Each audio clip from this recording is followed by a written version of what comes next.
Hello friends, welcome to Defence Matrix.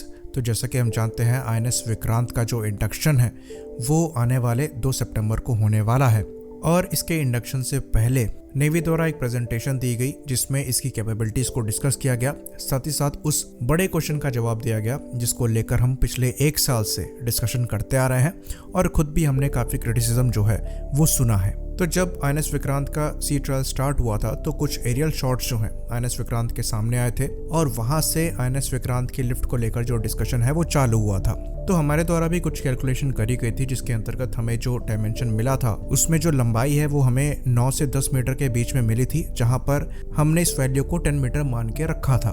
तो 10 metre का होने की वजह से हमने वहां पर ये क्लेम किया था कि इसमें जो FA-18 सुपर हॉर्नेट है वो बहुत मुश्किल से फिट होगा और रफाल जो है वो यहाँ पर फिट नहीं हो सकता।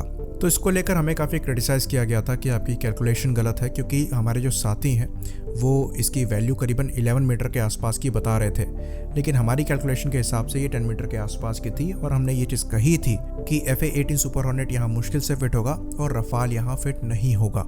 वीडियो अभी भी अवेलेबल है, आप देख सकते हैं। तो इस पर हमें ये बोल के क्रिटिसाइज किया गया था कि आप नेवी से ज़्यादा नहीं जानते हैं और आप यहाँ पर एक कन्फ्यूजन क्रिएट कर रहे हैं और प्रोपेगेंडा फैला रहे हैं। अल्टीमेटली आज ऑफिशियली नंबर जो है वो बाहर आए हैं और यहाँ पर जो चौड़ाई है उसे एग्जैक्टली 10 मीटर बताया गया है और जो लंबाई है वो 14 मीटर की है।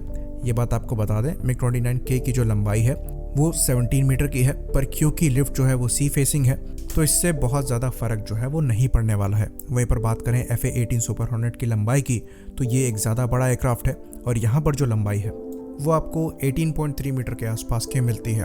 अगेन ये प्लेटफॉर्म जो है वो यहाँ पर फिट होने में सक्षम होगा क्योंकि जो फोल्डेड विंग एरिया है FA-18 सुपर हॉर्नेट का वो 10 मीटर से थोड़ा ही कम है। रफाल की बात करें तो रफाल का जो विंग है वो फोल्ड नहीं हो सकता और वो 11 मीटर को एक्सीड करता है, इसलिए रफाल के लिए कहा जा रहा था कि रफाल को फिट करने के लिए विंग के कुछ कंपोनेंट्स को निकालना और लगाना पड़ेगा। तो ये चीज़ भी इस प्रेजेंटेशन में क्लियर करी गई थी कि जो आईएनएस विक्रांत है इसको डिज़ाइन ही MiG-29K को दिमाग में रखकर किया गया था और यही कारण है कि जो लिफ्ट साइज है वो थोड़ा टाइट है। लेकिन ये बात भी यहाँ पर बताई गई कि नेवी का जो लास्ट फाइटर होने वाला है वो टेड BF ही होने वाला है जो कि इंडिया में ही बनने वाला है और उसका जो डायमेंशन होगा वो इस हिसाब से होगा कि वो दोनों एयरक्राफ्ट कैरियर से बड़े आराम से ऑपरेट हो पाए। तो जो ऑफिशियल नंबर आए हैं उसके हिसाब से इसका जो विंग स्पैन अनफोल्डेड होगा वो अराउंड 11.2 मीटर का होगा और जो फोल्डेड होगा वो 7.6 मीटर के आसपास का होगा, जो कि सिमिलर नंबर है जो आपको MiG-29K के साथ मिलते हैं। बाकी जो शॉर्ट टेक ऑफ रनवे है वो 145 मीटर का है और जो लॉन्ग टेक ऑफ रनवे है वो 203 मीटर का है। जो लैंडिंग रनवे है वो 191 मीटर का है और यहाँ पर 6 हेलीकॉप्टर लैंडिंग स्पॉट्स हैं, 3 अरेस्टिंग वायर्स हैं और 2 रिस्ट्रेनिंग गियर है जहाँ से शॉर्ट और लॉन्ग टेक ऑफ किए जाएंगे। बाकी यहाँ पर आपको जो मैक्सिमम रेंज मिलेगी वो अराउंड 14,000 किलोमीटर के आसपास की मिलेगी और प्रेजेंटेशन में इसको डिस्प्ले किया गया है कि एक बार में ये इंडिया से ब्राज़ील तक का डिस्टेंस कवर करने में सक्षम होगा। तो जो एयरक्राफ्ट लिफ्ट है इसकी कैपेसिटी अराउंड 30 टन के पेलोड को उठाने की है, जिसमें ये एक एयरक्राफ्ट को एक बार में लिफ्ट करने में सक्षम होगी।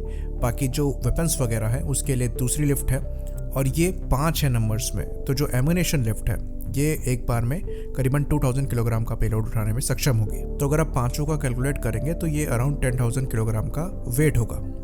बाकी पैसेंजर्स के लिए भी आपको यहाँ पर 5 लिफ्ट मिल जाती हैं, जिसमें हर एक की कैपेसिटी जो है वो 800 किलोग्राम्स की बताई गई है।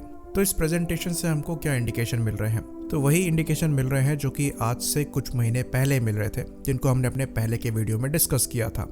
क्योंकि यहाँ पर लिफ्ट साइज जो है वो FA-18 सुपर हॉर्नेट को फेवर करता है, तो FA-18 सुपर हॉर्नेट के सेलेक्ट होने के चांसेस यहाँ पर काफ़ी अच्छे खासे हैं।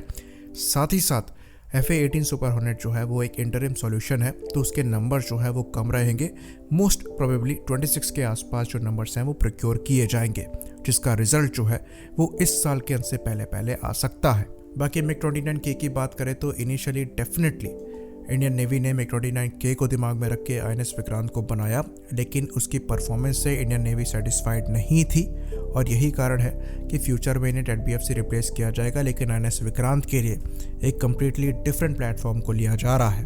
ऑल्दो बोइंग का ये कहना है कि उनके जो FA-18 सुपर हॉर्नेट है वो कम्प्लीटली कंपैटिबल है INS विक्रमादित्य से भी, लेकिन INS विक्रमादित्य की जो लिफ्ट है वो और भी ज़्यादा डिफिकल्ट होगी FA-18 सुपर हॉर्नेट को फिट करने के लिए, क्योंकि अगर आप पिक्चर्स को देखें INS विक्रमादित्य की लिफ्ट की तो आपको MiG-29K ही काफ़ी टाइट फिट दिखाई देगा। साथ में जो लिफ्ट है क्योंकि वो सी फेसिंग नहीं है तो लंबाई को लेकर भी यहाँ पर जो इशू है वो फंसने वाला है और इसके कम चांसेस नज़र आते हैं कि जो INS विक्रमादित्य है उसकी लिफ्ट में FA-18 सुपर हॉर्नेट फिट हो पाएगा। तो यहाँ पर इसके अच्छे खासे चांसेस हैं कि जो इंडियन नेवी की रिक्वायरमेंट है वो 26 पर ही रुक जाए और जो दूसरा बैच का ऑर्डर है वो ना किया जाए। आई होप इन्फॉर्मेशन यहाँ पर क्लियर हो। इसी बात पर हम इस वीडियो को ख़त्म करेंगे। लाइक करिए, सब्सक्राइब करिए। जय हिंद।